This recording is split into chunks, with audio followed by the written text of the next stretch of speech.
From MTN News, this is Montana This Morning. Good morning and welcome to Montana This Morning on this Monday, September 1st. I'm Hailey, Monaco. It's time to get your day started with a look at some of the day's headlines with your first look. Elder fraud scams are taking the nation by storm, and Billings isn't immune. Last year, the FBI reported that over 147,000 elderly Americans lost more than $4.8 billion in elder abuse-related scams. And right here in the Magic City, one 85-year-old Billings woman has become the victim of a PayPal scam, resulting in the loss of $130,000. And now she wants to raise awareness to other seniors so they don't face a similar situation. A Billings mother is speaking up after Billings School District 2 announced that cuts would be made to a mental health service offered to students in the district.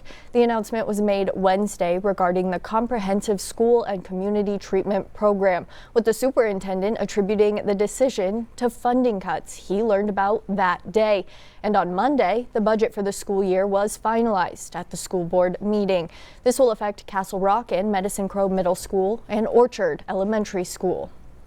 And it's move-in time for the Yellow Jackets. Marking the start of a new academic year, students moved their belongings into MSU Billings residence halls over the weekend, with around 400 students expected to be living on campus this fall. September 1st, Miller, my goodness. Yes, crazy. Where'd the year go? Huh? I know. Tomorrow's back to school for Billings Public Schools. It's just going by so fast. Here we go. Yeah, and it's the unofficial end of summer today with Labor Day. So, but fall really only about 21 days away. So we're getting close, and it's not going to be fall-like out there at all the next couple days. It's going to be quite hot out there. Right now, not a bad start. We've got temperatures mainly in the 50s, a few 40s there to our west. White Sulphur Springs at 45, 48 in Livingston, down in Red Lodge we're at 55, 50 in Columbus, 47 in Harleton, 55 in Roundup, 58 in Miles City. Up in Williston, North Dakota, we're sitting at 58, 55 in Broadus. Down in Sheridan, we're at 47, and we've got 60 right now in Cody. Here in Billings, we sit at 59 under clear skies, humidity at 51%, dew points at 41 degrees, winds out of the southwest at about 9 miles an hour. Take a look at our day planner today. Look at that high, trying to get up to about 91 today, so about 10 degrees above the norm. Probably going to hit that tomorrow. Now, one thing that may keep those temperatures down, you see we have a lot of sunshine today, but there is a lot of wildfire smoke out there. Very, very hazy skies for the next couple of days. So if you have any issues with smoke or whatnot, you want to stay indoors. Monitor the air quality before you step outside, because it is going to be quite smoky out there. You can see highs today in the 80s and 90s. And there's that wildfire smoke that's going to be lingering for the next couple of days. We'll take a look at that, and we'll talk about, we do have cooler temperatures on the way, more seasonal, but when's that going to hit? I'll let you know coming up. All right. Thank you, Miller. Okie doke. And we begin this morning with Red Lodge residents shaken after a small plane came down Sunday morning just yards from the airport, landing in a backyard. 2 people were rushed to the hospital, and investigators are digging into the cause. Neighbors tell our Isabel Sparts crashes like this are far too common in their community. It was this runway next to me at the Red Lodge Airport where a plane was attempting to land Sunday morning before crashing just over the hill here, narrowly missing a home by just several feet. And you start thinking, boy, we were lucky on that one.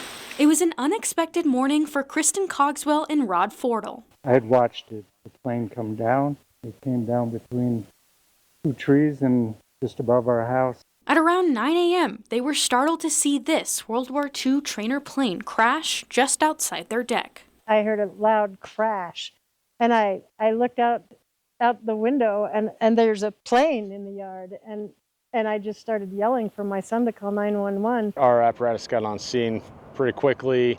Established that there were 2 occupants in the plane. Both suffered some injuries, but are both stable. It happened during the annual Wings and Wheels flight show at the airport. Red Lodge Fire Assistant Chief Torsten Prahl says the plane was attempting to land on the runway, taking out a power line on the way and injuring the 2 occupants on board. We're about 200 to 300 yards from the end of the runway. We did have some fuel spillage that we shut off the fuel line for the airplane. But the couple says this close call isn't the first time. This is the third time that there's been an accident here. In just the 5 years they've lived in their home near the airport, they've seen multiple plane crashes and worry the town is outgrowing itself. The airport has continued to grow too, and it's just too big to have that many planes taking off. We've noticed a huge increase in aviation traffic. They fear something must be done before it happens again. At the end of the day, since I'm still walking on the face of this earth alive, I want the rest of the people in Red Lodge to be safe, and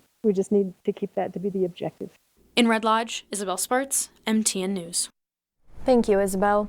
Well, a Sunday police pursuit in Billings ended in a fiery crash, closing down one of the city's busiest roads. Montana Highway Patrol spokesperson says troopers initiated the chase around 12:30 yesterday afternoon.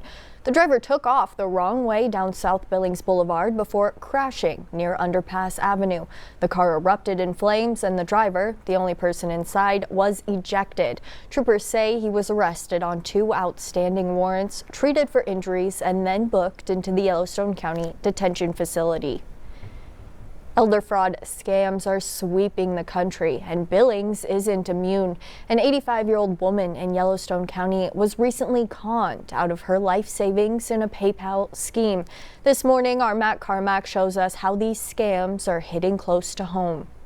Something no one wants to go through. I'm ashamed, very much. Getting scammed. Now she can't pay for, let's say, the retirement home that she's in. She could have been forced into homelessness, basically. One Billings elderly woman who asked to remain anonymous got scammed out of $130,000. It all started with a mysterious email about a supposed PayPal account. Somehow they convinced her that they had used some of their own money to secure an account for her, and she needed to pay them back. Michael Toth, a private investigator with Elite Investigations, is working on the case.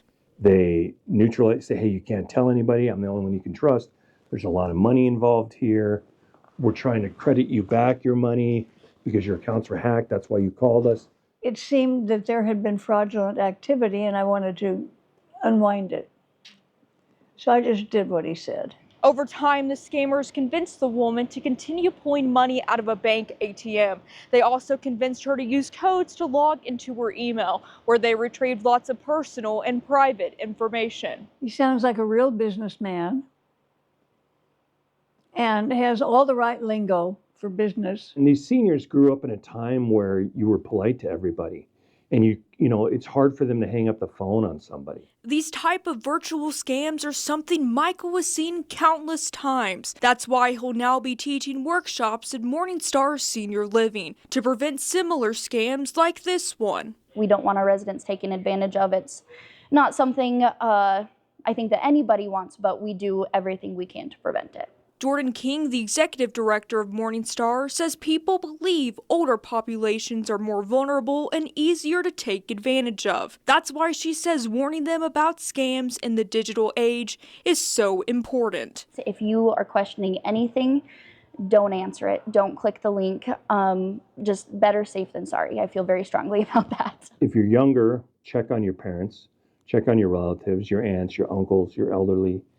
Make sure they're okay. The case is ongoing, and the victim of the scam says she hopes no one else has to go through this. Don't ever let your guard down when it comes to money.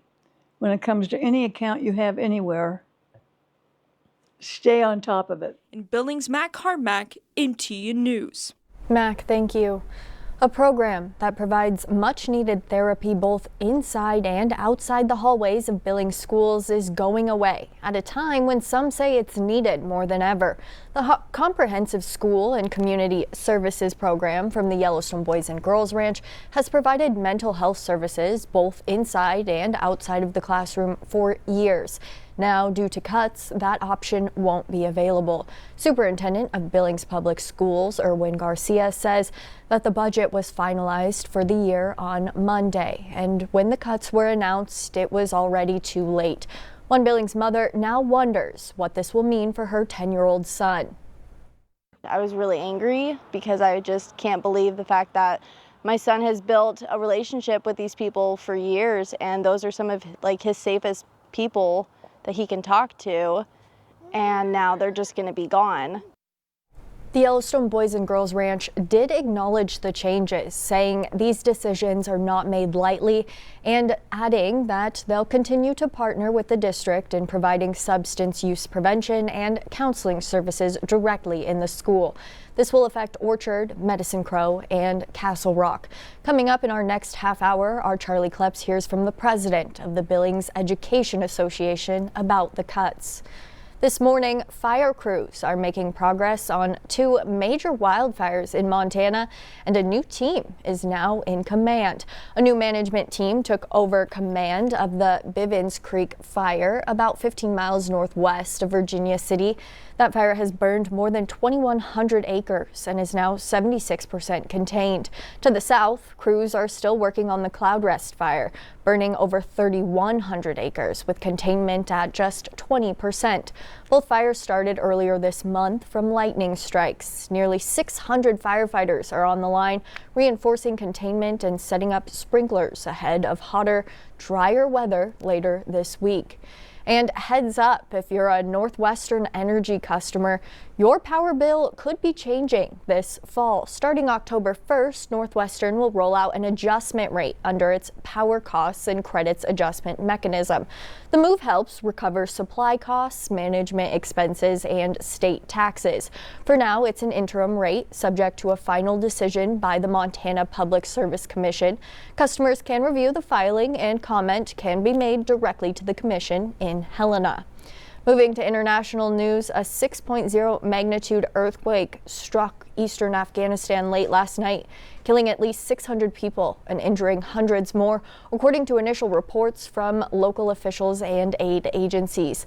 Authorities warn the death toll could rise as rescue teams struggle to reach remote mountain districts where entire villages have reportedly been flattened.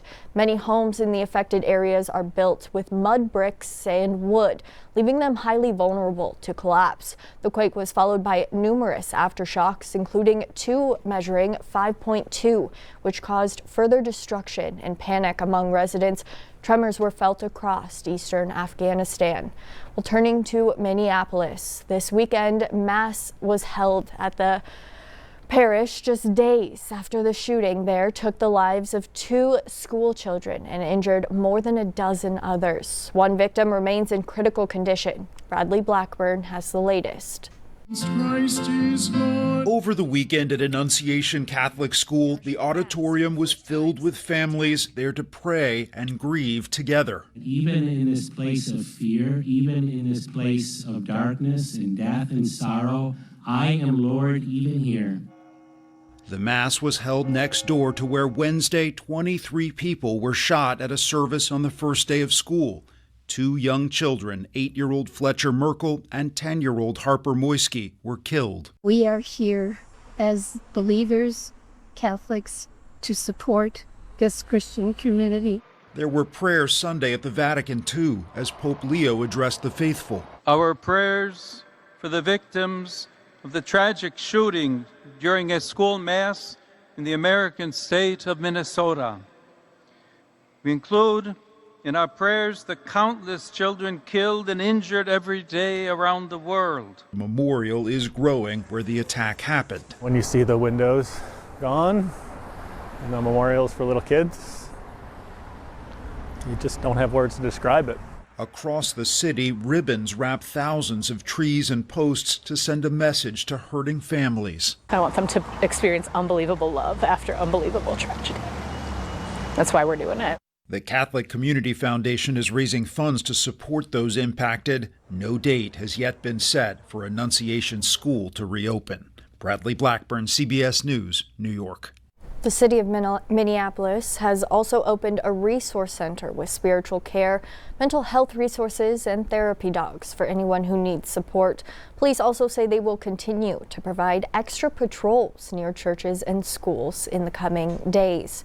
And back in Montana, farming isn't always a sure bet, but for the Kraft family in Bozeman, it's been a winning hand for 5 generations. From horse hay to alfalfa, they've weathered droughts, record harvests, and everything in between, doing what they love and keeping a family tradition alive. In this morning's Montana Ag Report, Jane McDonald takes us to the fields where hard work meets heart.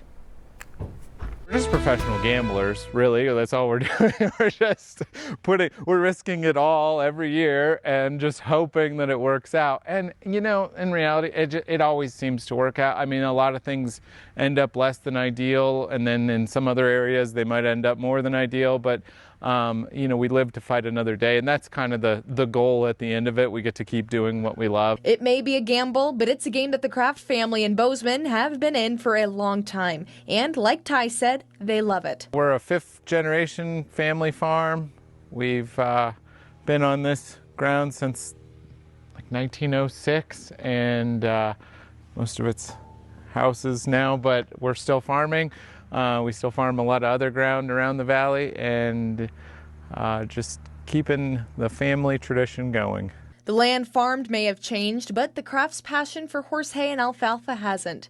It's really special to get to do something you love that like my family's been doing for such a long time, and such a there is a lot of pride that goes along with like keeping that going, and it makes the hard days way easier when that happens. It's just we know we love what we do, and it makes work seem just like every day is a good day.